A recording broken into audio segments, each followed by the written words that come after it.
السلام علیکم۔ تو آج ایک اور کتاب کی ریویو کے ساتھ آپ لوگوں کی خدمت میں حاضر ہوں، اور آج کا یہ جو کتاب ہے یہ ہے modern South Asia, its culture, history and political economy by doctor Ayesha Jalal. آپ لوگ کو یہ بتاتا چلوں کہ یہ ان ٹرو سینس ایک ریویو نہیں ہے، کیونکہ it is a big book, so it is quite long, therefore I can not review it properly. میں کوشش یہ کروں گا کہ آپ کے ساتھ چند موٹے پوائنٹس اس کتاب سے شیئر کروں۔ باقی جو لوگ CSS PMS کی تیاری کر رہے ہیں، they should read this book because it is very very important for them and it will help them in international relations and other history related subjects. تو چلتے ہیں اور اس کتاب کے بارے میں جانتے ہیں، لیکن کتاب کے بارے میں جاننے سے پہلے رائٹر کے بارے میں آپ کو یہ بتاتے چلوں کہ عائشہ جلال جو ہے she is a Pakistani American, اور یہ جو ہے اس نے ٹرینٹی کالج کیمبرج یونیورسٹی سے PhD کمپلیٹ کی ہے، and then she started working in the Woodrow Wilson centre. پھر اس کے بعد آج کل یہ تفٹ یونیورسٹی میں پڑھاتی ہے یونائٹڈ اسٹیٹس میں۔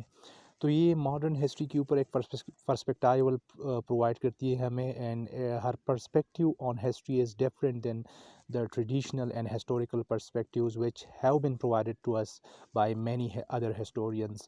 تو وہ اپنی کتاب میں لکھتی ہے کہ کس طریقے سے واسکو ڈی گاما آیا تھا سب کنٹیننٹ میں، اور پھر گوا میں اس نے سیٹلمنٹ کی تھی۔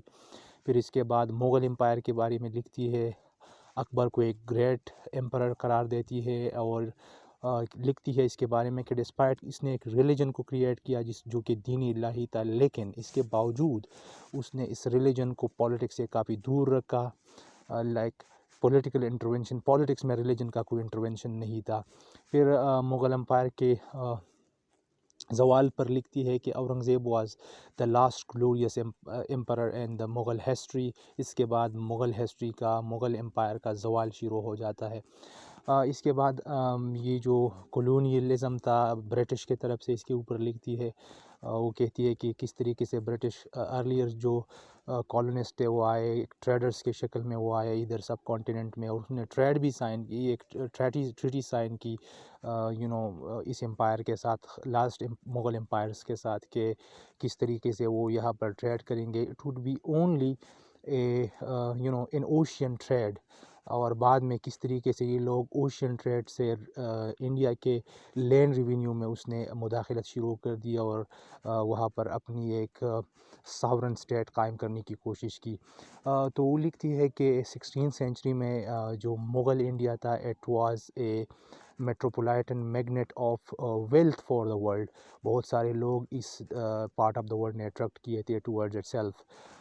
پھر لکھتی ہے کہ بیٹر آف پلاسی کیسی ہوا، پھر ایک ریئلسٹک اوور ویو دیتی ہے میر جعفر کے کردار پر، جس کو آج تک پولیٹیکل ووکیبلری میں ایز این ابیوز یوز کیا جاتا ہے، ایز اے ٹریٹر یوز کیا جاتا ہے میر جعفر کے کردار کو۔ تو اس کی ریئلٹی کے اوپر وہ لکھتی ہے۔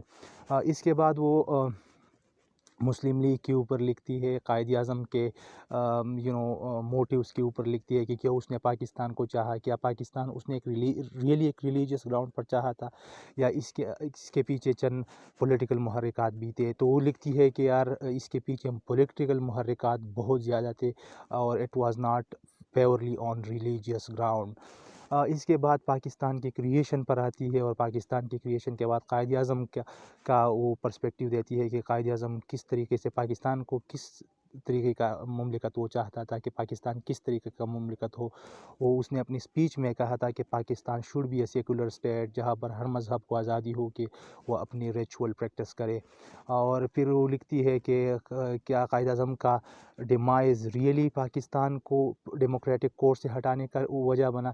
وہ لکھتی ہے کہ نہیں، قائد اعظم کا demise was not the only factor that derailed Pakistan from the democratic norms and democratic course, there were numbers of other factors involved behind this derailment۔ تو اس کے بارے میں وہ لکھتی ہے کافی پروفاؤنڈلی۔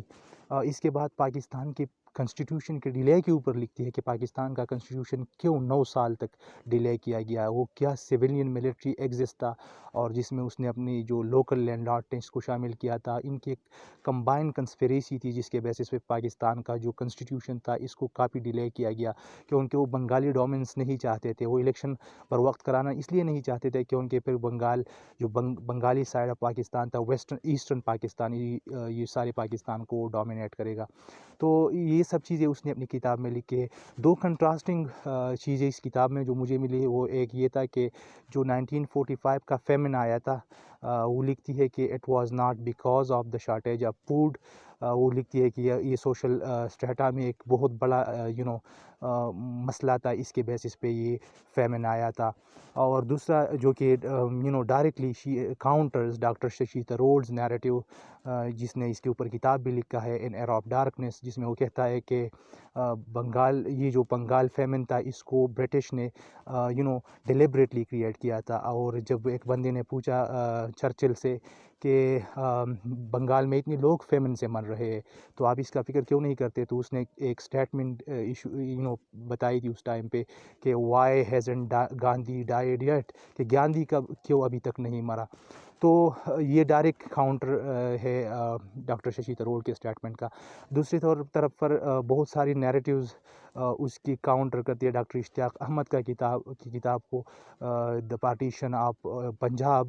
اور ریسنٹلی میں نے ایک پوڈ کاسٹ دیکھا تھا جس میں یہ جو ڈاکٹر اشتیاق احمد ہے، he is a professor emeritus at Stockholm University Sweden, اور وہ اس نے ایک چیلنج دیا تھا ڈاکٹر عائشہ جلال کو کہ وہ آئے اور اپنے سٹینڈس کو پروو کرے. تو کنٹروورسیز ڈیفینیٹلی ہے اس کتاب میں بھی like other books, لیکن still it provides a very lucid perspective on the modern South Asian history. So I highly recommend it to all the book buddies, and especially those who are aspiring to prepare for the civil services exam. So it will provide them a unique perspective on history of South Asia. تو یہ کتاب by کرے، اس کو must read کرے. It will help you a lot in your CSS and PMS exam. تو یہ کتاب پڑھنے کے بعد آپ کو انڈرسٹینڈنگ آ جائے گی کہ ساؤتھ ایشیا کا جو ہسٹری ہے اس کا ریئل ہسٹری، اور کس طریقے سے یہاں کی history over the year shape ہوئی تھی. تو نیکسٹ ویڈیو تک آپ لوگوں سے اجازت چاہتا ہوں، اور اپنا بہت سارا خیال رکھیے گا، اور see you soon with a new video. Till that time take good care of yourself. اللہ حافظ.